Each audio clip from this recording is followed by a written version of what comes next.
কর্মা মহিলা, তুমি জাতিকে পাপী করে, তোমার অঙ্গ প্রত্যঙ্গ জাতিকে দেখিয়ে জাতিকে জাহান্নামের দিকে ঠেলে দিয়ে তুমি নিজেকে শিক্ষিত মনে করো না। ভুল হিসাব, তোমার বিদ্যাকে কবর দিতে এসেছি, তুমি মনে রেখো।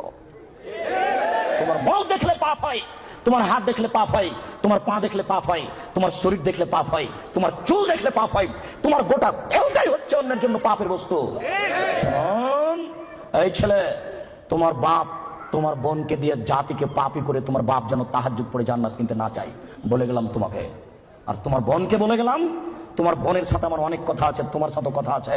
তুমি এক পায়ে হলে দাঁড়িয়ে থাকো, এক একটা বাক্যকে তুমি মনে করবে 1 কোটি টাকা মূল্য, তাহলে তুমি আজকে কথা মূল্যায়ন করতে পারবে।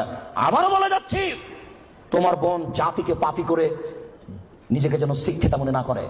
এই ছেলে, তোমার বোন জাতিকে পাপী করে যেন নিজেকে শিক্ষিত মনে না করে। ও শিক্ষিত নয়, ও বন্য, ও বর্বর, ও অসভ্য, ও অশিক্ষিতা। তোমার বোনকে যদি আমি বন্য অশিক্ষিতা প্রমাণ করতে না পারি, আমি জাতির সামনে বক্তব্য দেব না।